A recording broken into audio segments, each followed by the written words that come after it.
Bonsoir à tous et bienvenue sur Monaco Info. Nous sommes en milieu de semaine et voici le sommaire de ce journal.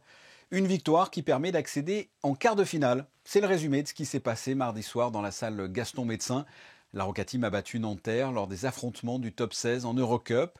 L'équipe de basket monégasque est donc première de son groupe et par la même occasion qualifiée pour les quarts de finale. Nous reviendrons sur cette rencontre. Nous l'appelions Dubaï 2020. Les circonstances ont fait que cette exposition universelle se déroulera finalement en octobre 2021. Nous serons dans quelques instants avec Albert Croesi, l'administrateur délégué de Monaco Interexpo. Nous verrons avec lui l'évolution du pavillon monégasque dont l'objectif sera de présenter les multiples facettes de la principauté, tel un kaléidoscope. C'est une des marques de fabrique de Monaco. Traverser un pays grâce à des ascenseurs et des escalators, 136 au total, un parc qui nécessite un renouvellement régulier, c'est ce que vous pourrez constater dans un reportage. Chaque année, le NMNM organise des ateliers créatifs pour les enfants durant les vacances scolaires. Nous vous présenterons celui proposé dans le cadre de l'exposition Shimabuku, la sirène de 165 mètres et autre histoire. Et enfin, nous vous avons demandé si vous aviez des craintes à aller voir un médecin ou à vous rendre à l'hôpital dans ces circonstances, de peur de contracter la Covid-19. Vous allez le voir, vous êtes plutôt courageux dans l'ensemble. Mais pour débuter, du basket et la belle performance de la Roca Team hier au soir grâce à sa victoire 98-94 à domicile face à Nanterre. Les joueurs de coach Mitrovic valident leur billet pour les quarts de finale de la compétition. Reportage de Frédéric Elion. En général, la Roca Team étouffe ses adversaires en défense pour faire la différence et filer vers la victoire. Mardi soir, c'est grâce à leur qualité offensive et notamment leur trio d'arrière flamboyant, Marcos Knight, Rob Gray et Eddie Bost, 62 points à eux 3, que les Monégasques sont allés chercher un succès synonyme de deuxième qualification consécutive pour le top 8 d'Eurocup. Nanterre a pourtant livré un superbe match avec une défense de zone d'entrée. Isaiah Cordigné, 23 points, dont 18 en première mi-temps, et Alpha Kaba, 16 points 6 rebonds, ont permis aux Franciliens de jouer les yeux dans les yeux avec Monaco, plus 4 pour la Roca Team à la pause, 46-42. Nanterre va passer devant en début de troisième quart-temps, puis Monaco va creuser un premier écart conséquent, plus 14 sur ce tir après contact compliqué de Rob Gray. Les Franciliens jouent leur survie dans la compétition et vont signer un gros run en fin de partie. Damien Bouquet, 12 points, Isaiah Cordigné au dunk, Yvan Février à 3 points. À 28 secondes du buzzer final, Monaco n'a plus que 3 points d'avance. Mais Mathias Le Sort va plier l'affaire sur la ligne des lancers, 98-94. Grosse victoire de la Roca Team qui est assurée de finir en tête de son groupe. Coach warned us they may do that because they had a short rotation. But we wasn't surprised. We just had to catch the rhythm of the game at the beginning. Like I said, Coach told us before in pregame they may do this, so we wasn't surprised at all. It was a tough game. We was really sluggish, maybe because of the long layoff, but it's not an excuse. So we just got to get back to playing games back to back and get back in our good rhythm. But you know, it's an amazing accomplishment going to the top 8, and we got to continue to work to continue to go to the Final Four and the finals. So good team win, proud of my teammates and the coaching staff and everybody. La Roca Team est donc en quart de finale et devrait retrouver Ljubljana ou Podgorica. Les Slovènes sont en ballottage favorable.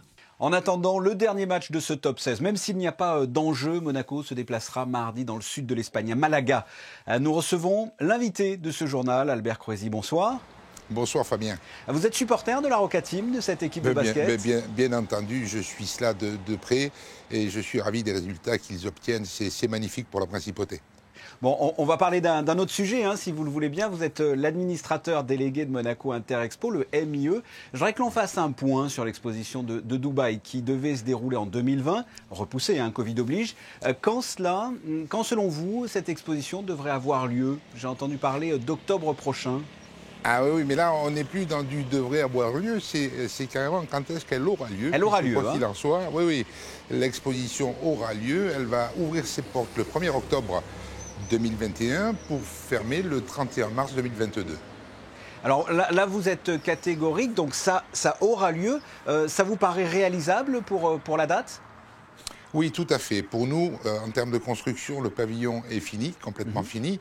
Nous commençons l'installation des stations à l'intérieur pour la scénographie à partir du mois d'avril. Nous serons prêts dans les temps, largement dans les temps. Nous ambitionnons d'être prêts tout début septembre. Ça nous permettra de faire quelques essais au préalable et d'ouvrir les portes sereinement le 1er octobre.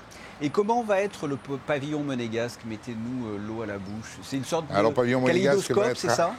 Oui, kaléidoscope. Mais en fait, il va être en deux parties, en deux zones. Il y aura un rez-de-chaussée qui va être l'accueil grand public, où il va y avoir la scénographie et les différentes stations. Et puis, il y aura un premier étage où il y a un salon VIP, une salle de conférence, car nous ambitionnons de recevoir au pavillon à Dubaï un tas d'entités publiques, parapubliques de la principauté qui viendront présenter la principauté aux yeux du monde, d'où le thème du pavillon monégasque qui est Monaco 360. Alors c'est ça, l'exposition de Dubaï s'appelle Connecter les esprits, créer l'avenir. Le nom du pavillon, vous venez de le dire, Monaco 360 degrés, un monde d'opportunités même. Tout à fait. Qu'est-ce que vous avez voulu faire passer comme message à travers ce titre? Bien, j'ai voulu faire passer que Monaco n'est pas qu'un Grand Prix et qu'un casino, comme certaines autorités dubaïotes m'ont laissé entendre lors de mes premières visites. Monaco, c'est mille choses. C'est une activité débordante. Il y a de la science, il y a de la culture, il y a de la médecine. Il y a mille choses qui se passent en principauté et visiblement, ils ne le savaient pas. Et c'est un peu réducteur pour moi d'entendre que Monaco n'était qu'un Grand Prix et qu'un casino. D'où l'ambition de faire ce Monaco 360, de faire un tour d'horizon et de présenter tout ce qui se fait en principauté de Monaco. Et au niveau de l'énergie consommée, vous voulez être autonome, si j'ai bien compris? Oui, nous avons construit un pavillon autour de... Il est constitué, je veux dire, de panneaux photovoltaïques. Nous avons l'ambition de produire en un an, puisque les panneaux, on va les raccorder d'ici quelques jours, toute la consommation que nous aurons en 6 mois. Ce que l'on souhaite le plus possible, c'est d'équilibrer la production et la consommation. Le pavillon a été repensé, il y a eu des modifications suite à la crise sanitaire ou pas du tout? Je pense notamment pour les gestes barrières, pour les passages du public. Pas encore. Ça, nous n'en sommes pas encore là parce qu'on ne va pas anticiper la crise et quelles seront les mesures à prendre au mois d'octobre à venir. Ce qu'il a fallu modifier un tout petit peu, c'est la nature de la construction, puisqu'un pavillon qui était prévu pour durer 6 mois en période hivernale à Dubaï, il a fallu qu'il traverse 1 an et demi, donc une période d'été très aride. Donc oui, nous avons eu quelques modifications à faire en termes de construction pour ce bâtiment. Et à quel point c'est important pour un pays comme Monaco d'être présent dans ce type d'événement? Il y a une concentration de 180 pays, donc ma foi, l'occasion d'être dans une exposition universelle nous permet, en un temps relativement court, puisque c'est 6 mois, de présenter le vrai visage de la principauté. Oui, d'habitude, les touristes viennent à Monaco, et là, c'est Monaco qui va vers le monde. Vous allez effectuer un déplacement à Dubaï fin mars avec le ministre d'État. Quel est le programme de ce déplacement?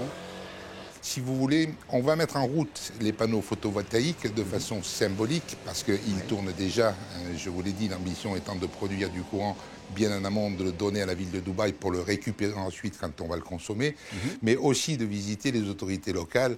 Et nous avons la chance que notre ministre d'État accepte de se rendre avec moi à Dubaï. Il faut les honorer de la présence du ministre d'État, ils vont apprécier. Avec le ministre d'État viendra très certainement le conseiller de gouvernement ministre des Relations extérieures. C'est très important également. Nous avons M. Milanesio qui devrait faire partie de cette délégation pour représenter le cabinet princier.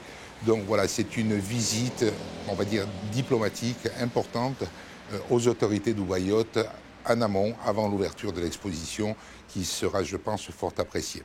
Et quel est votre objectif concernant cette exposition? C'est qu'il y a un maximum comme ça de personnes qui viennent visiter le pavillon, j'imagine? Oui, sauf que, voilà, les mesures sanitaires qui seront mises en place, est-ce qu'il y en aura, est-ce qu'il n'y aura pas? Autant je suis formel sur le pavillon va ouvrir ses portes, autant nous ne savons pas, par rapport à l'évolution de la crise sanitaire, l'incertitude va être le visitorat. Est-ce qu'on va nous limiter sur le nombre de personnes qui pourront intégrer le pavillon? Nous envisagions d'accepter 80 personnes à la fois dans le pavillon pour une visite qui dure en moyenne 20 minutes. Est-ce qu'on va nous réduire à la moitié, à un tiers? Ça, nous ne savons pas encore. S'il y aura des mesures qui tendront à limiter le nombre de visiteurs. À l'origine, il y avait 25 millions de personnes prévues pour visiter l'Expo, ce qui représentait 1 250 000 personnes pour le pavillon monégasque. Voilà, nous sommes dans l'attente et on verra bien, mais ça se saura que très peu de temps à l'avance. Qu'est-ce qui va se passer avec la crise sanitaire? Un mot peut-être pour finir sur le staff, les jeunes qui vont peut-être travailler autour de ce pavillon, qui vont vivre cette aventure à Dubaï. Oui, nous avions sélectionné l'an dernier, avant le report, 70 jeunes gens de Monaco et de la région, des communes limitrophes, pour constituer le staff du pavillon. Le report a fait que, bien entendu, aujourd'hui, nous ne savons pas si l'ensemble de ces jeunes est encore disponible. Ils seront prioritaires pour nous accompagner cette année. On est en train de refaire le tour, d'appeler chaque personne pour savoir s'ils sont encore disponibles ou s'ils ne le sont plus. Je vais quand même réduire un tout petit peu le nombre de personnes en prévision. Je ne sais pas si on va avoir autant de monde que ce qui était prévu l'an dernier, donc on va être raisonnable sur les embauches. Mais j'envisage quand même d'amener avec nous une cinquantaine de jeunes gens de la principauté et des communes limitrophes pour vivre une expérience qui sera, à mon avis, un petit peu exceptionnelle. Voilà ce que l'on pouvait dire de cette exposition à Dubaï. Albert Croesi, merci. Je vous remercie Fabien et puis à très bientôt à Dubaï, je l'espère dans tous les cas. J'espère. On passe à notre premier point info et c'est avec vous, Vanessa Dessy. Bonsoir, la 37e Primo Cup se prépare en Principauté. Bonsoir Fabien, bonsoir à tous. En raison de l'épidémie de la Covid-19 et conformément aux dernières directives gouvernementales, cette 37e édition est prévue du 4 au 7 mars prochain, sachant que la compétition démarra officiellement le vendredi 5 mars. La course est maintenue mais sera réservée exclusivement aux membres régatiers présents en Principauté et se disputera uniquement dans les eaux territoriales monégasques. Par ailleurs, et dans une volonté d'équité vis-à-vis des équipages internationaux, habituellement nombreux à faire le déplacement à Monaco, le résultat ne sera pas pris en compte pour le classement final de la saison 2021. Depuis 2017, la Principauté soutient l'UNESCO afin de renforcer la conservation des sites marins inscrits sur la liste du patrimoine mondial. Oui, dans le cadre de ces collaborations, le premier rapport scientifique sur le carbone bleu dans les sites du patrimoine mondial marin a été lancé. Leur préservation est essentielle pour les générations futures. Ce rapport démontre qu'ils sont les gardiens des plus grands écosystèmes dans le monde. En évaluant la qualité du carbone de ces sites et en recommandant des stratégies spécifiques de conservation du carbone bleu, les conclusions des recherches de l'UNESCO indiquent la voie à suivre pour les États, les régions et les populations locales. Merci Vanessa. Nous les empruntons régulièrement sans forcément y prêter attention, mais les jours où ils sont en maintenance, notre chemin en est fortement perturbé. Je veux parler bien sûr des ascenseurs et escalators publics. Alexandra Pani s'est penchée sur la question de leur renouvellement et de leur espérance de vie. Reportage. Vous le savez, la Principauté favorise la mobilité douce. Pour vous déplacer, il existe 136 liaisons mécaniques publiques. On va donc aller voir comment ce parc est renouvelé. Ascenseurs, escaliers mécaniques ou encore trottoirs roulants permettent de parcourir à pied et sans trop d'efforts le territoire en moins d'1 heure.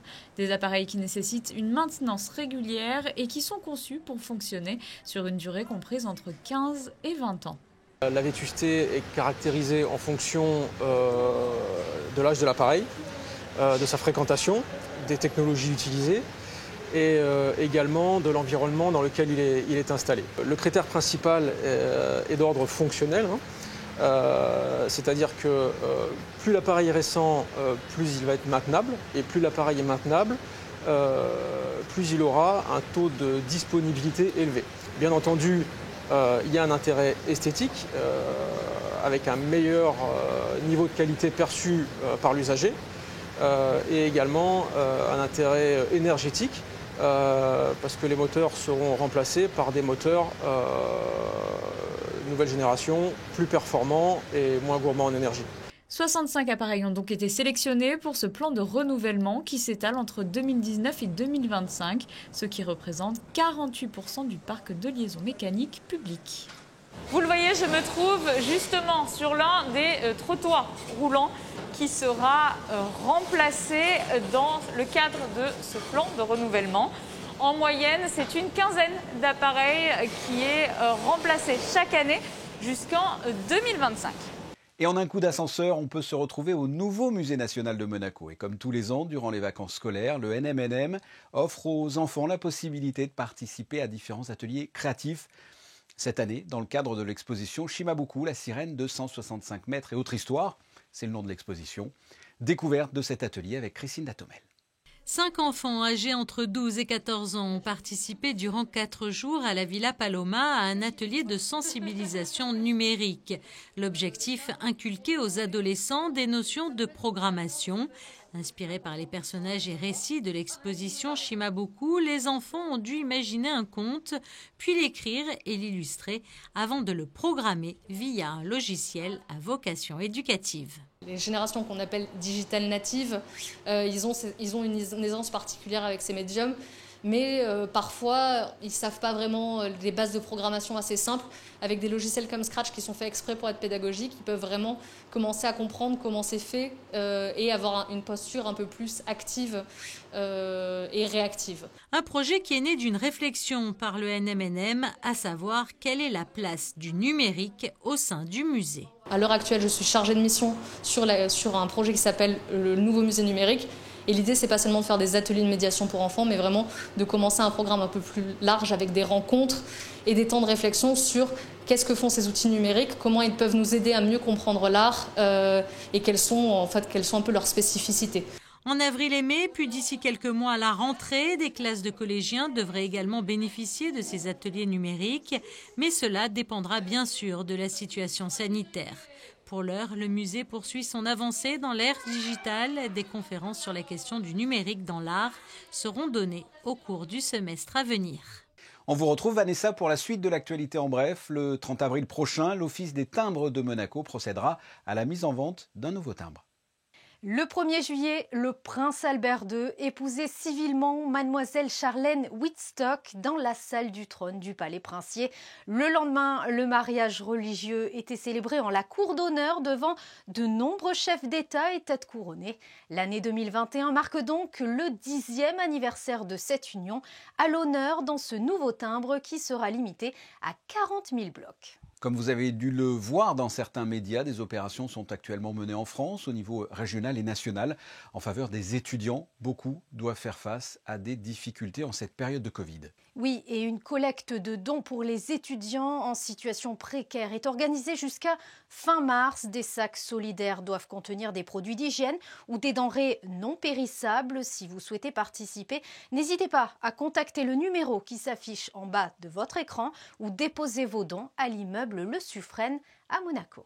Vous n'avez sans doute jamais passé autant de temps chez vous. Eh bien, 2021 sera peut-être l'occasion de vous évader. Effectivement, Fabien, et dans ce contexte si particulier, Monte-Carlo, Société des Bains de Mer, réalise vos rêves en vous proposant un grand jeu concours. Vous avez jusqu'au 31 mars pour déposer votre vœu dans les boîtes aux lettres se situant dans les établissements SBM ou en remplissant un formulaire en ligne. L'un de ces rêves sera peut-être exaucé le 15 avril prochain. Faites vos vœux, rien ne va plus. Avez-vous peur d'aller voir un médecin ou peut-être également de vous rendre à l'hôpital pour de simples consultations par exemple? C'est vrai qu'il serait dommage de venir avec un panari et repartir avec la Covid-19. Juliette Rappert s'est donc baladée dans Monaco pour vous poser la question. Je pense que les mesures de sécurité sont bien prises, donc je ne me fais pas de soucis là-dessus. Peur du virus, si, comme tout le monde, mais s'il faut aller à l'hôpital pour être soigné, il n'y a pas de problème. D'abord, premièrement, je suis vaccinée, déjà pour le respect de tout le monde. Et puis, il faut bien, si on est malade, il faut bien aller à l'hôpital. Parce que je pense que toutes les mesures sanitaires sont mises en place pour que le patient ne risque rien, ni chez le médecin, ni à l'hôpital. Chez le médecin, pas forcément, parce qu'il y a beaucoup moins de gens, tout ça, mais à l'hôpital, un petit peu, étant donné qu'il y a quand même pas mal de cas, donc ça semble moins sécurisé, quoi. Et toujours concernant la peur d'aller vers le corps médical en cette période, sachez que nous recevrons le docteur Kylian dans l'édition de jeudi. Un point météo à présent. Vanessa, quelle tendance pour ce milieu de semaine ? Eh bien, le ciel sera changeant avec un temps plutôt couvert une grande partie de la journée. Une légère brise entre 7 et 10 km/h est attendue. Les températures iront de 7 à 12 degrés. Le soleil se lèvera à 7h01 et se couchera à 18h23 et nous fêterons les Casimir. Ah, Casimir et Île aux enfants, que de souvenirs. Et d'ailleurs, pour la petite histoire, les créateurs de ce personnage ont choisi ce nom en regardant tout simplement le calendrier. Ils sont tombés sur Casimir. On se quitte avec les photos du jour et c'était en tête de votre journal la qualification de Monaco pour les quarts de finale de l'Eurocup en basket après la victoire de la Roca Team à domicile face à Nanterre. Ce sont des photos prises par Stéphane Dana. c'est la fin de ce journal. Vous retrouverez dès demain 19h Émilie Rousseau à la présentation. À très bientôt, au revoir et portez-vous bien.